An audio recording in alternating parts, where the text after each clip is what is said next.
Welcome, I'm Nancy Rose, and I'll be giving my presentation on my cybersecurity midterm project. These are the steps that I've taken to complete this midterm. So the objective of this midterm is to make and deploy a deep neural network where a script given a PE file, a portable executable, can classify it as benign or malicious. So what is EMBER? EMBER stands for Endgame Malware Benchmark for Research.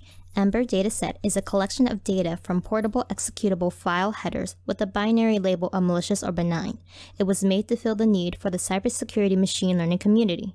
What use is EMBER by itself? Not much, without data preprocessing and vectorization. This brings us to Project Leaf, Library to Instrument Executable Formats. This project extracted features from the EMBER dataset and vectorized them to feed to machine learning models. This midterm was made possible by the use of Google Colaboratory. This cloud service is where my notebook is hosted, as well as Google Drive. This hosted the data to guarantee optimal download speeds than to remotely host it. Keep in mind, though these resources are free, they have limitations. So, task 1. Train a deep neural network. Wait, hold on. There's a mistake here. Let me just... that's more like it. Okay, take 2. Task 0. Process the data. Besides the fact that this data is like 10 gigabytes unzipped, we still have to do data cleaning. Here are the steps that one should take when cleaning the data. Step 1. Use Leaf to vectorize the data, and not spend 3 days vectorizing it yourself.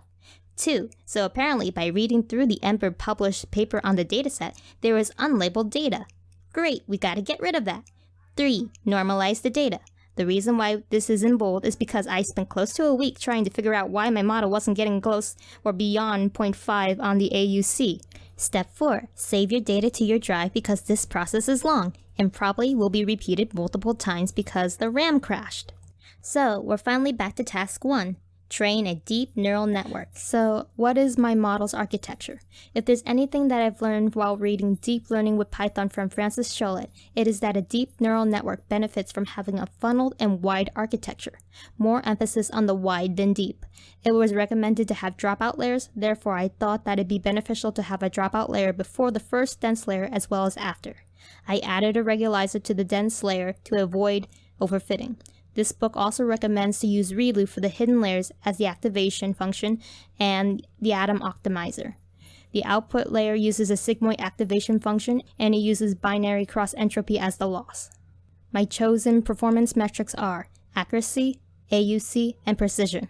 So here's the training evaluation after 1 epoch with the batch size of 256. This model was trained for 30 epochs more, but the performance of the model degraded over time. After training the model and tweaking more hyperparameters, I settled upon this model. Now it's time to test on the testing set. This is the evaluation of the test dataset. On the right, there's the confusion matrix of the true positive, true negative, false positive, and false negatives. Task 2. Deployment on the cloud.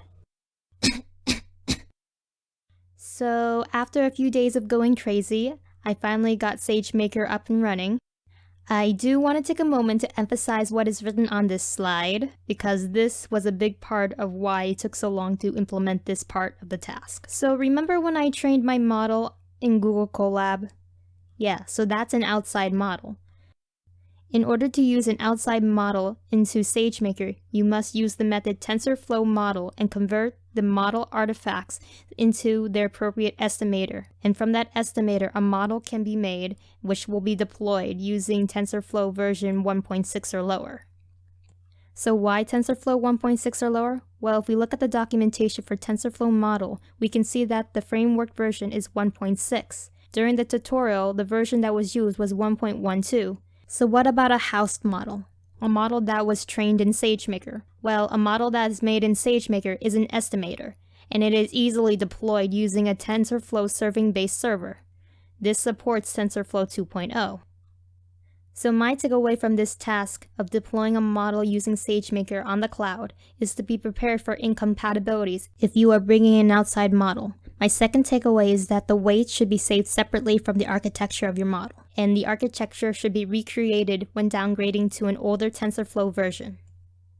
After that, the tutorial that was provided was sufficient in completing the task. Task 3. Create a client. These are the steps that I've taken to write a script so that a client can take one sample and pass it through this script where it will classify as benign or malicious. Step 1. Launch a virtual machine with an OS on it. Step 2. On that virtual machine, install Python. Step 3. Move necessary files from the host to the client. Step 4. Make a Python script with the text editor.